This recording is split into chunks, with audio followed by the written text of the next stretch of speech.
2016 was again the hottest year on record, and the previous 17 years have seen our 16 most scorching. Scientists overwhelmingly agree.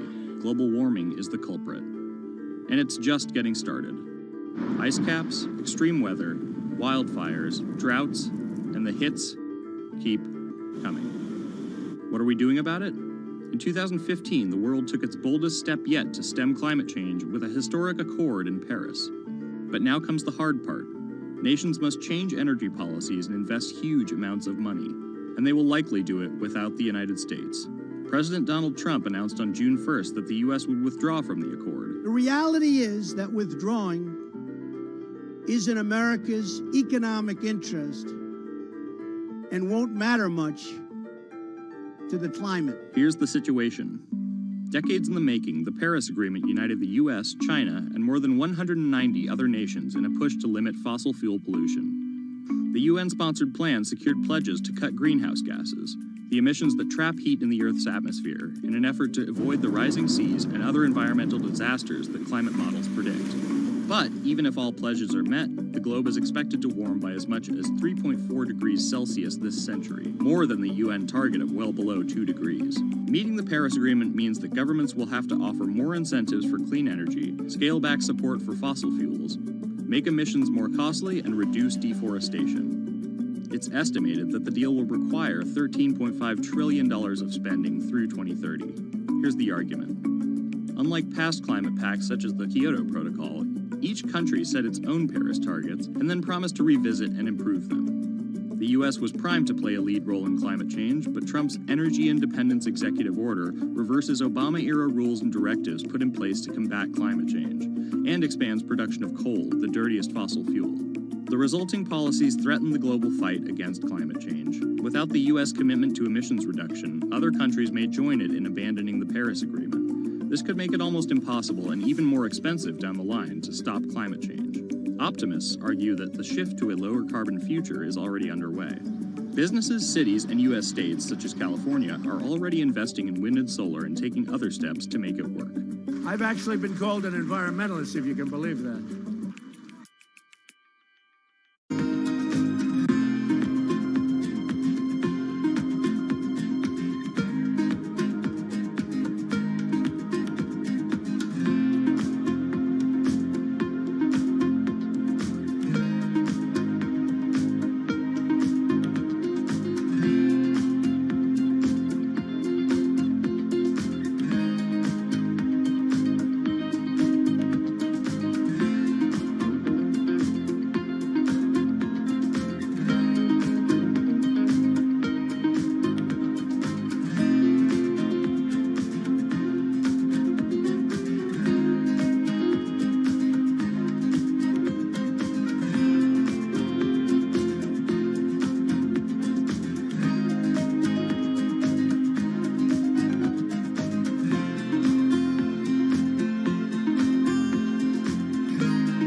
There's an inherent attraction to light and being human. And I think on a very deep psychological level, light is this way in which we experience the energy surrounding us in a very personal manner. My name is Matt Dilling. I'm the founder of Light Bright Neon Studio, and we manufacture, produce, and restore neon works of art and design.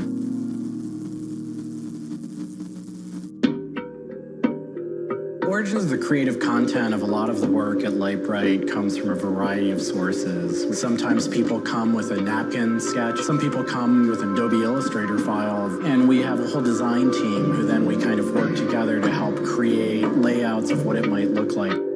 Scale it up and create a paper template using a pen plotter. And that paper template actually becomes our guide for what we're going to bend the neon to. We take from the office into the glass shop. We pick out the right size tubing with the right color for the right size project. From there, we heat up the glass tubing.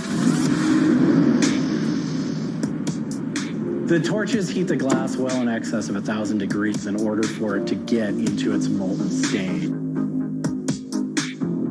We heat up and bend the glass tubing to match the template.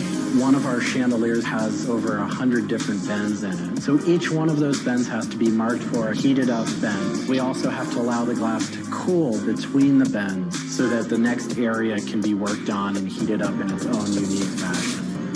It turns into spaghetti, and then we have to make sure that that spaghetti lines back up and cools to the template. We use a blow hose to connect our mouth to the tube, create a volume that's closed, and we can control the pressure in there with our mouth. There's just a variety of challenges that come up inherently in working with glass. Glass can crack due to stress, and sometimes you'll just have a batch that all it wants to do when it gets near a torch is crack.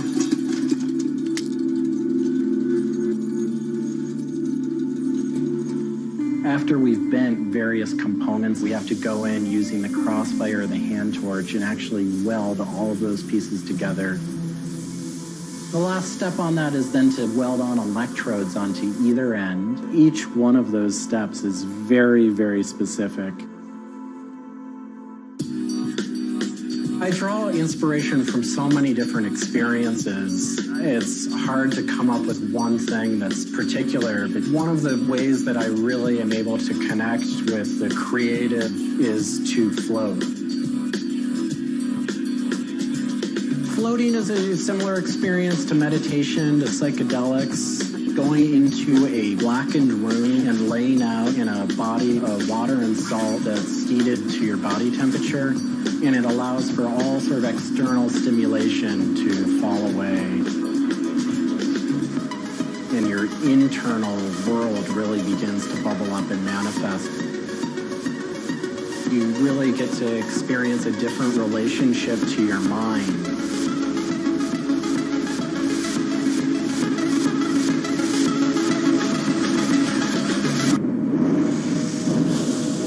I think I work with neon because I can't not work with it. It's so challenging and so rewarding. And those things are so intertwined that there's no way of separating it out. I've learned so much and continue to learn so much by working with it. I find so much inspiration in working with it, and I just continue to experience new and different things through the medium. It's that close to me at this point.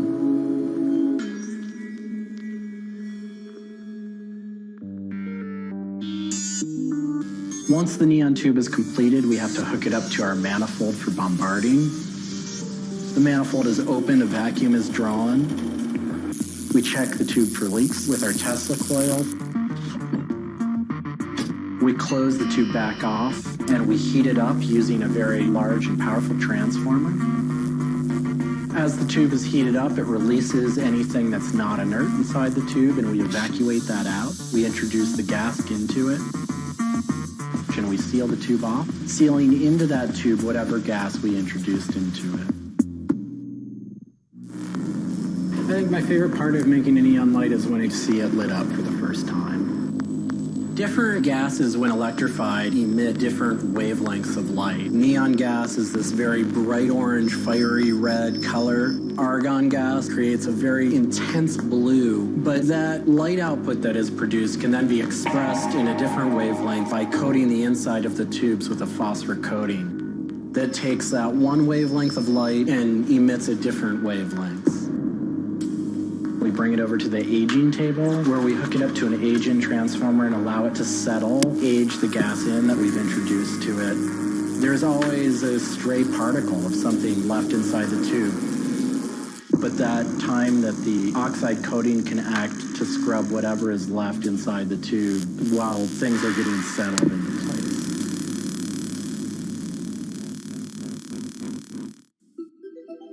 Once the tubes are aged in, we move on to our process of assembling two halves of the fixture together in a jig, gluing up the center of the fixture to its spindle.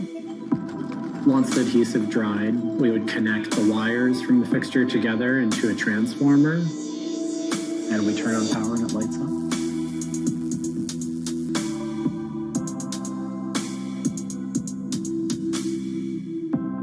Part of what we love about what we do here is that we try and put out into the world the kind of things that we'd like to see. I still am surprised when it lights up. I'm still excited when I get to see it illuminated. There's an ineffable quality to it. To me, is this insight into the inner workings of the universe. It literally is. It's a way of looking at what is surrounding us in the cosmos in a new light.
bit like an addiction. You've got to make something. You have to do something. It's borderline obsession. And every bike we build is my favourite bike at the time, and as soon as it's done, I want to build another one.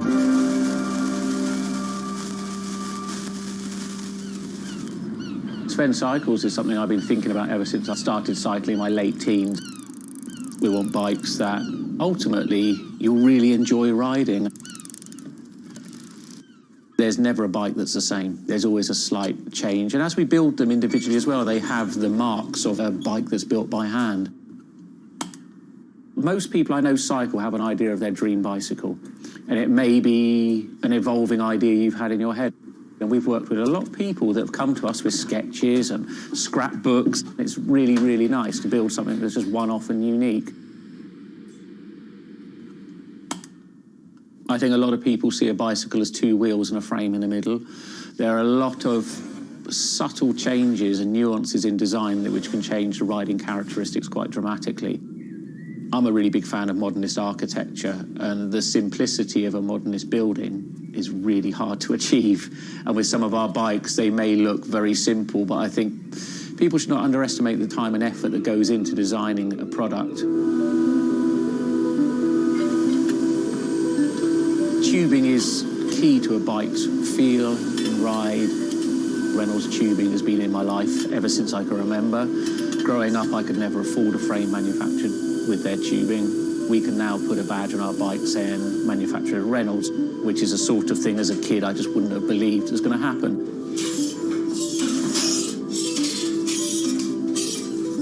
Every part of the bike has a specific tube. It's not universal.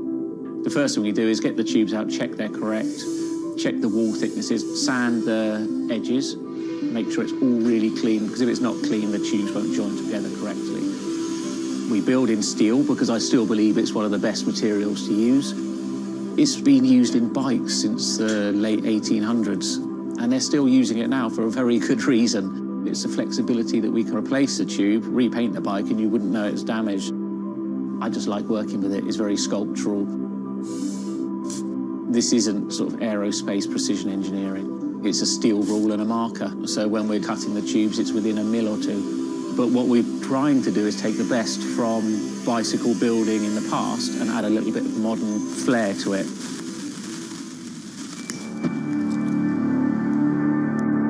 There's various techniques for building bicycles. We do a thing called fillet brazing, where you connect a pipe together. We use a bronze rod and a flame. We heat the tubes up to the same temperature and we fill the joint with bronze.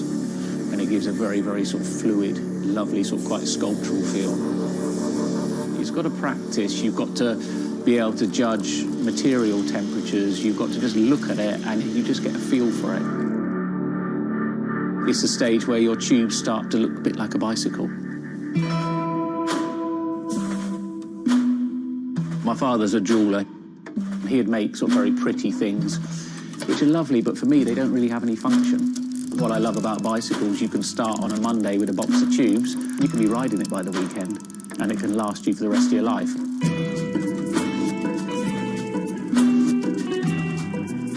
Outside of the frame and forks, the other most important part is the wheels and tyres. When you build the wheels, you have to lace them, so there's little holes going all the way around the rim. You poke the spoke through. We do build all our wheels by hand here because a machine can't get 30 years worth of wheel building experience. Colour is very, very personal. With any of our bikes, you can have them painted whatever colour you want. We've matched one to the teapot, so we can get that scanned and we can match that, or someone's favourite item of clothing. I like to let the bike sit for 4 or 5 days minimum, just so the paint can have time to cure a little bit, and then we assemble it. We get out all the new components, and it's a case of putting them together. Some bikes you can assemble in 3 hours, some will take 3 days. And we've built bikes that cost in the £10,000 plus mark. Some people, they're saving up and this is their bike and they're going to own it for the rest of their lives. So we just want to make sure they get the right thing.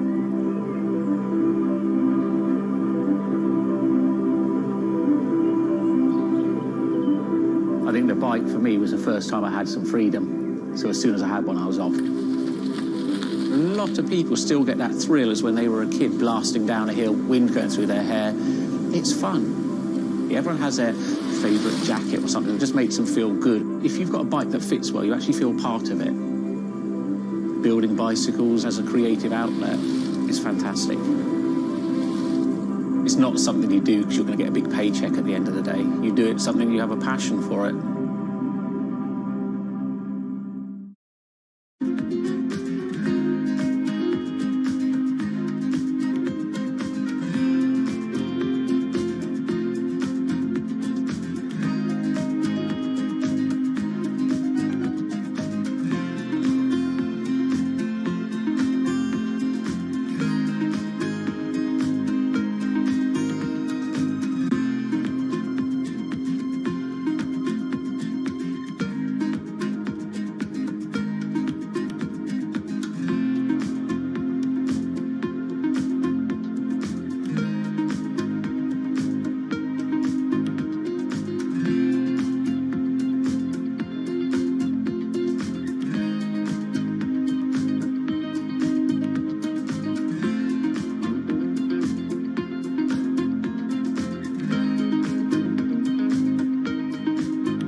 If you ever saw a wooden surfboard, it was probably hanging in somebody's house or underneath the deck. But kind of in the last 10 or 15 years, wood has made a big comeback.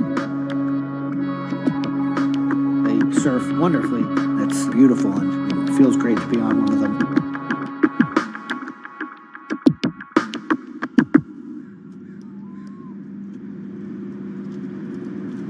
I always had a love for wood and kind of passionate about things that went in the water. I've kind of been around wooden boats most of my life. There's just so much character. The way they're built, the stories that come with them, a lot of that has translated over to why we build surfboards the way we do. When we first started thinking about building surfboards, wood was the natural material we chose. They have a very high strength to weight ratio. Wooden surfboards have the longest history of use in the surf world than any other material. People have been surfing wooden surfboards since kind of the first documented history of people riding waves. The board starts in CAD, where we take a 3D model, break down the shape, and kind of create frames and templates and all the inner parts of the board that we get cut on a CNC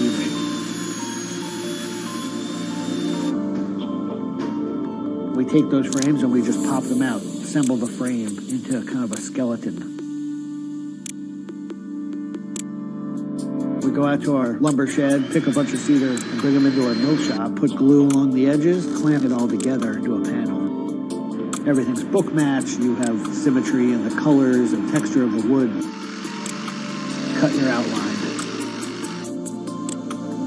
Take our assembled frame, gently put it down right on top of the plank.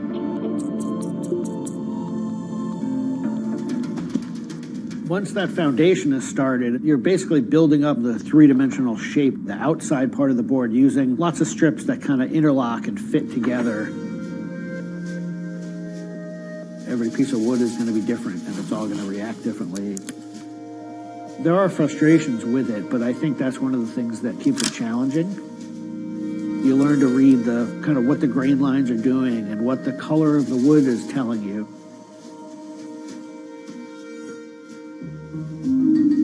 Once those rails are cleaned up, we put our top planks on. It's a little bit like putting a lid on a box. It's like, this is it. Whatever's inside that board is staying inside that board. And by tensioning some rope, you can clamp the two together. It's like a time capsule.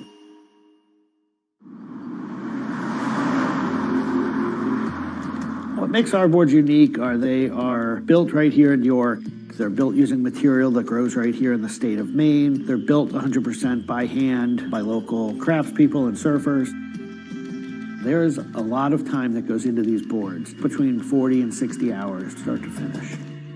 We wanted to build surfboards that were as hollow as they could be, but still be strong enough to work well. Too light and they don't surf well, but too heavy and they don't surf well. So there's a balance point there, and that's where we try to be. Taking the board off the rocker table once the top has gone on, that is by far one of my top favorite parts.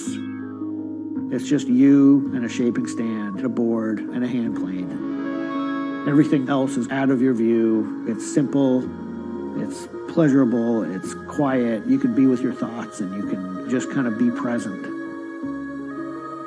There's something about taking a nice sharp edge tool to a beautiful piece of wood and feeling the curls coming off and knowing that every pass that you're making, you're kind of getting it closer and closer to what you have in mind.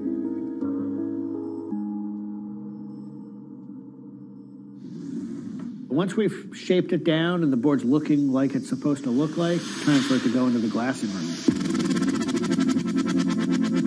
4-ounce fiberglass, laying it over the board, draping it over the edges, cutting it, applying epoxy, and on the board.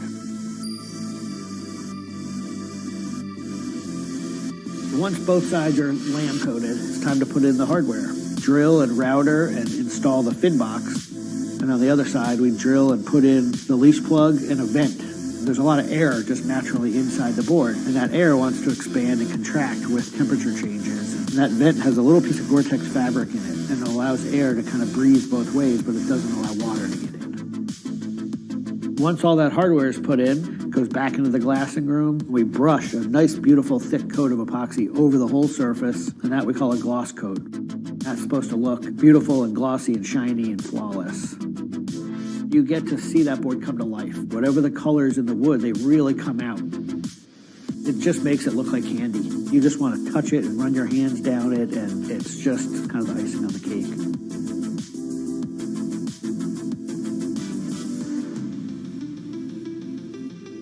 Once everything is hard, we put it into what we call the oven, get that epoxy to cure, really kind of bake it, and just get it to harden. Put in the fin, screw in the vent, and ship it out. We just love the idea of building something that's sustainable and long-lasting and made by hand. Kind of gives you a deeper connection to the product over something you might buy on a shelf.